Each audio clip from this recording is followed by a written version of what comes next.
De todas las formas de discriminación que hay en el mundo, el racismo es quizá la más absurda. Los científicos nos lo han dicho hasta el cansancio. No existe ningún fundamento biológico ni genético en la idea de raza. Agrupar a la gente según su tono de piel, sus rasgos faciales o capilares carece de sentido. Y sin embargo, ¿cuántos crímenes se han cometido basados en prejuicios raciales? El racismo facilita la división y la opresión del otro, como ocurrió con los judíos, pero también con los tutsis, los gitanos y los chichimecas. En México, bajo el cobijo del mito de una nación mestiza, se ha sometido silenciosamente a la mayoría de los pueblos originarios. Con el pretexto de igualarnos a todos, se exterminan sus lenguas y sus culturas y se les inculca un sentimiento de vergüenza por su identidad. Nos guste o no, hoy vivimos en un sistema generado desde el colonialismo que se ha perpetuado hasta la fecha por conveniencia de algunos. Un sistema que supera a los individuos y en el que de una u otra manera participamos todos. Los blancos gozamos de un privilegio ancestral imposible de ignorar. Tenemos más oportunidades de educación y un acceso más inmediato a la salud, a los puestos directivos y al poder. El racista es por definición la persona que está en el privilegio y desde ahí discrimina a los que se encuentran en situaciones de desventaja. Amparados en la corrección política, los beneficiados evitan abordarlo y, como siempre, los que sufren discriminación son quienes a costa de todo tipo de humillaciones, incluso arriesgando su propia vida, han conseguido ponerlo sobre la mesa. En la Revista de la Universidad de México, creemos que para generar un cambio social son necesarios el análisis y la autocrítica. Solo una vez que reconozcamos nuestros prejuicios y las distintas maneras en que ejercemos la discriminación y el racismo, podremos modificar nuestro comportamiento. Bienvenidos a la Revista de la Universidad. Hoy vamos a aprovechar la circunstancia de que tenemos que grabar por Zoom para volvernos un poco más internacionales y tratar de conectar con tierras lejanas. Para racismo, vamos a charlar hoy con Prishani Naidoo, una mujer sudafricana, puesto que nos parece que para abordar el racismo es interesante ir a lugares donde ha sido marcado de una manera muy distinta en nuestro país. En Sudáfrica hubo un régimen de Apartheid, que es un sistema de discriminación racial institucionalizado, llevado por el Estado, y operó casi toda la segunda mitad del siglo XX. Fue derrumbado al principio de los años 90 y esto llevó a la presidencia a Nelson Mandela, el primer hombre negro en ocupar este cargo. Entonces, Prishani Naidoo, que nos hace el favor de estar aquí con nosotros hoy, es directora de la Society Work and Politics Institute de la Universidad de Witwatersrand en Johannesburgo. So, Prishani, thank you so much for being here in image, in voice, and in spirit. Thank you for inviting me. Tell me, well, let's go straight to the point. Is racism still in operation? Is racism still there? Is it alive in South Africa after the end of the apartheid? Very much so. Even though in 1994 we had a new government elected, a non-racial government for the first time elected, and formal institutionalized racism came to an end with the introduction of new policies that aimed to address some of the entrenched separations, differences, inequalities, injustices that apartheid had produced. Today, we're still sitting with inequality that is racialized. And that's largely because the economic system that was upheld by apartheid, which is capitalism, but a racial capitalism, has survived. So in 1994, when the African National Congress government led by President Nelson Mandela came into power, at the same time, liberal policies were being implemented and ascending worldwide. So the new government also had limitations in terms of the economic changes or the economic resources that it would mobilize in order to address inequality and injustice that was entrenched on racial lines. So in terms of everyday life, we still find that people are living separately in terms of race, although there has been some change in terms of those who have been able to improve their economic standing, getting access, for example, to better schools, to universities, and to better jobs and so on. The majority of Black people still hold the lower kinds of positions in the economy. Life is still regulated, or choices in life still depend on what one can access, and that's still determined on the basis of race. So, for example, you see me sitting here in my apartment in Hillbrow, and behind me are what we call the northern suburbs, the richer part of Johannesburg. And it's mainly white people who live in those beautiful houses, mansions in the northern suburbs. Hillbrow is in the inner city, and it's more non-racial, but it's also a mixed kind of community in terms of class, but it's mainly Black people who live here. Richer white people would often find it, or would be scared, afraid to come into this area.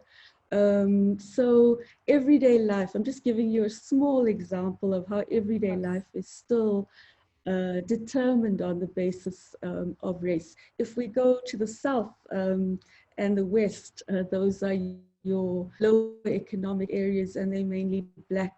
And that's as a result of apartheid policies that regulated every aspect of both white and Black people's lives, but that regulated everyday life in a manner that imagined Black people to be inferior to white people. As the apartheid, more, let's say, separated people and made obviously Black people or colored people poorer, and put them in special or different neighborhoods. How could the strategy, how could it be done better so that that doesn't continue up to now, 30 years after? Was there a way to not, because that was the starting point. All this was already there. So how come, was there a possibility to change it that didn't happen for a reason? Yes, so I think what we inherited required significant fundamental change that required a lot of resource mobilization. So the extent of the problem was so big that the new government didn't have enough resources to be able to address the problem. Yes.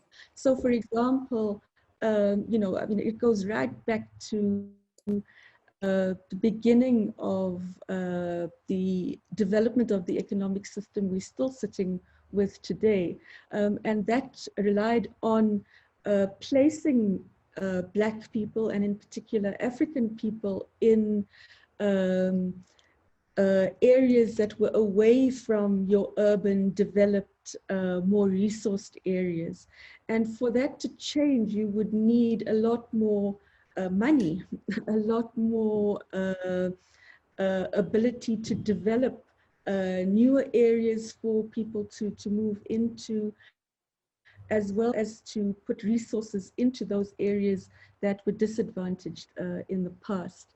So for example, the town, what we call, or what was called under apartheid and continue to be called townships that house Black people on the outskirts of Johannesburg, were underdeveloped. So they weren't provided with proper water, with proper electricity, with decent housing.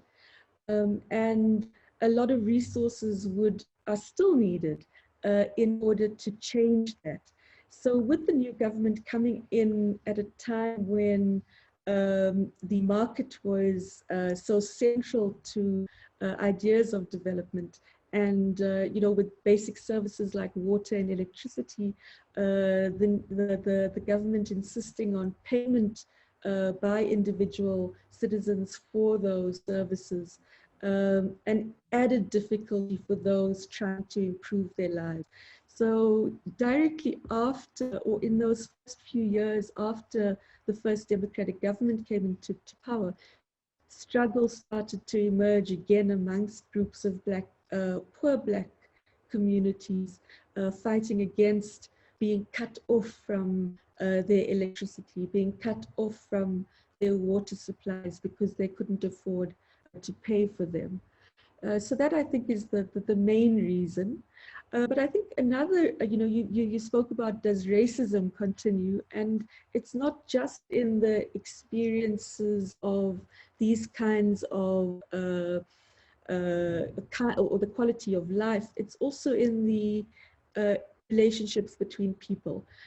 So, we were separated from each other, but we were also made to think of each other in particular ways. So white people being told that Black people were inferior to them. So racism does continue, even though our schools are now integrated, even though we can go to the same cinemas, we can play on the same beaches. Those things have changed, but at a very subjective level, particularly amongst the older generations, there are continued experiences of racism. And you also find the experiences of racism playing themselves out still in certain workplaces. So, the workplace, the factory, the business, were all organized on racial lines. And some of those practices still continue today, with white people occupying higher positions than Black people in place. As you mentioned, the older generation, you seem to put some hope in the younger generation. But I see, some voices raised to say that our contemporary world is actually shifting to a more racist place, a more alt-right place. There are more extreme and far-right movements all around. So is this true in South Africa too? Can you feel it? We have just 1 minute now before the meet program. But would you describe the curve of work against racism, like having more trouble right now? I think the experience is a bit varied. I mean, you do get extreme experiences, and we have had the experience of within certain groups and movements coming together to fight against or to fight for change, a kind of reproduction of old apartheid ways of thinking about change. But I wouldn't, I'm a little more hopeful in this generation in relation to those kinds of questions. And that's partly to do with, I think, the changes that we've seen in education and in schools and in those kinds of engagements. Okay, so we'll continue in 2 or 3 minutes. We go on this hopeful kick, and we'll be right back.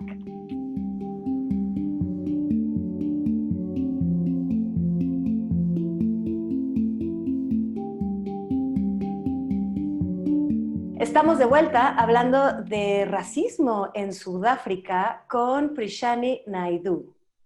Prishani, so we were talking about what has happened in South Africa since the end of the apartheid and the new democratic system being built in South Africa. But I heard the other day you were talking to Elena Chavez, also from the UNAM, del Instituto de Estéticas. You were having a talk, and you said that racism oppression racist oppression has been substituted by class oppression. And this sounds very loud to me, because in Mexico, we are now having a big discussion about how what we have here is a racist discrimination, that we have a race oppression, and that we have been hiding this behind the mask of class oppression and class discrimination, and that the way to get through this and to break with the system is first to recognize we have a racist country.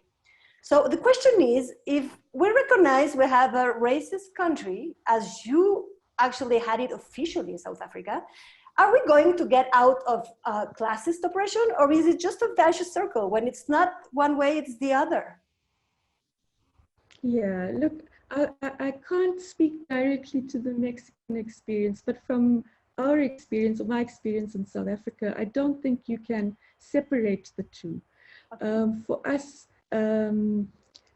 race was at the center of the development of capitalism, the development of the economic system.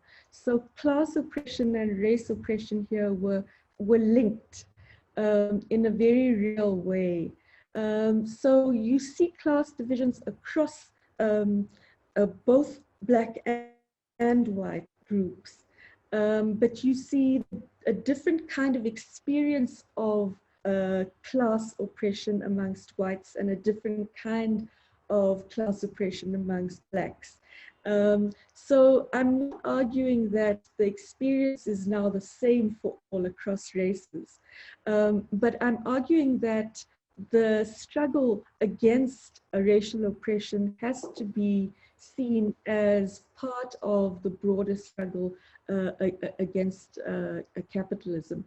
So that a class struggle here in South Africa, I think that's the argument I was trying to make with Helena, is that if you look historically at the struggle against apartheid here, it could be argued that the focus on race over class is what has brought us to this continuation of the experience of racial oppression today, because we didn't approach the struggles as linked. And so today, you know, one of the newest and younger political parties that's emerged, coming from the African National Congress of Nelson Mandela, called the Economic Freedom Fighters, has well, it's a group of young people who've broken away from the African National Congress, arguing that because of this prioritization of race, Black people continue to be exploited and oppressed today because the underlying economic inequalities were not addressed. So that, if I could carry on. Sorry? Now, I wanted to come back to the question of hopefulness earlier, because I didn't want you to get me wrong. I wanted to link it to this these struggles of younger people, and you know, within those struggles, I think there's always the possibility for what you were speaking about earlier, that turn to the extreme, that turn to the remobilization of apartheid categories of race. That don't allow us to produce something new. But I think at the same time, the fact that younger people are relating to that history in a way that problematizes it, but sees the possibility for something else, is what I'm speaking to when I speak about hope. So it's not a romanticized idea of possibilities for change. Oh, no, I never thought it was romanticized. I know you very seriously think about all this. You very much think about how the workforce, and in the university, how students and how the future workforce is, well, what are their possibilities in this capitalist system. But as you say, it appears that racism and capitalism and our bond, our infusion, and that we have no possibility to get out of this system if we continue in capitalism, and that racism, could we say racism is all about economy, about having a working force? I think in South Africa it has historically been that, but I think it's not just that. I think that it's also related to ideas about the Black person, the African person, as being inferior to the white or the European colonizer in our experience. So it's the way in which race is mobilized or constitutive of a particular economic relation. So, you know, in the South African case, it's the reproduction of a cheap source of labor through the treatment of Black people as inferior. So, particular jobs reserved for Black people, an inferior education system that imagines Black people to be inferior and only capable of being workers. So I think it's not just the economic system, but it's the reproduction of an economic system that is based on particular ideas and conceptualizations of the Black person as inferior to the white person. Okay. What is in South Africa, what was the importance of the recent social uprisings against the killing of George Floyd? You know, that it's interesting that you asked that question because there wasn't mass mobilization as such. You can understand in this period anyway, with the requirement of physical distancing and so on, it was a very small set of mobilizations. And it was younger people who came together. And the only party political mobilization was by the economic freedom fighters who I mentioned a little earlier. So we didn't see the kinds of uprisings that emerged across the world in that moment. But there were a few mobilizations, particularly amongst younger people. Was it because you feel you already have these killings inside South Africa? Like it's just another one and it doesn't represent South African, like you have your own, let's say, assassinated Black persons to go and uprise about? Well, interestingly, in that moment, that same period, there was a murder by the army of a Black South African man, Collins Khoza.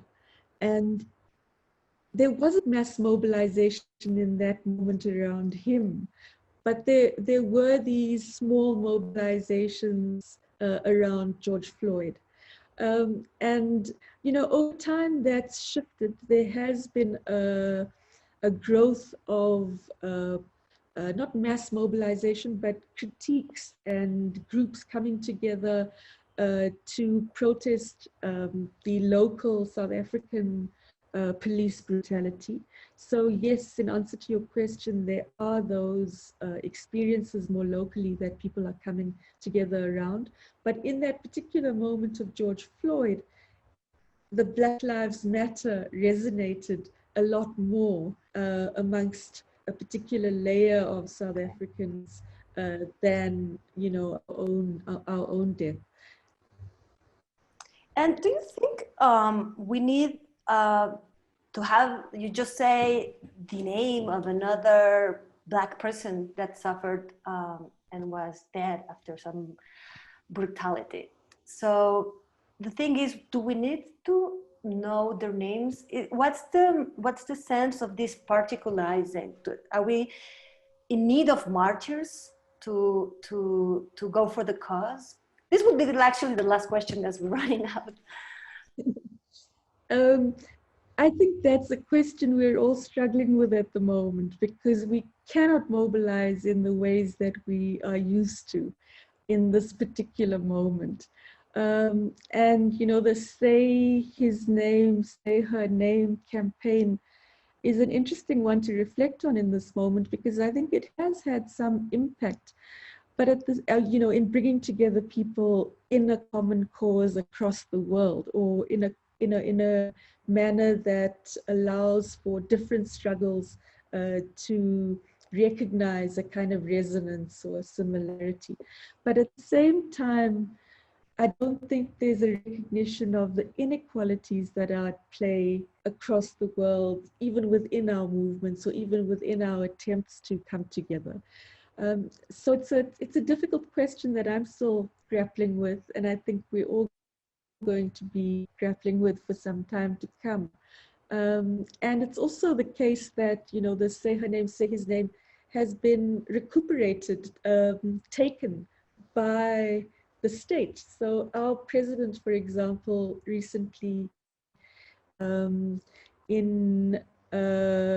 need, because he was under pressure from women and feminist activists in particular, to take more seriously gender-based violence, which has also increased in this period in South Africa.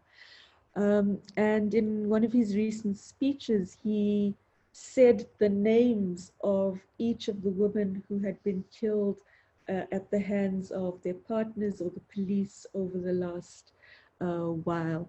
So yes, it has an effect, but I think there's also that danger or possibility for it to be used in other ways or to other ends that it didn't begin with. Well, thank you very much, Prishani, for sharing this time with us. Actually, it was fantastic.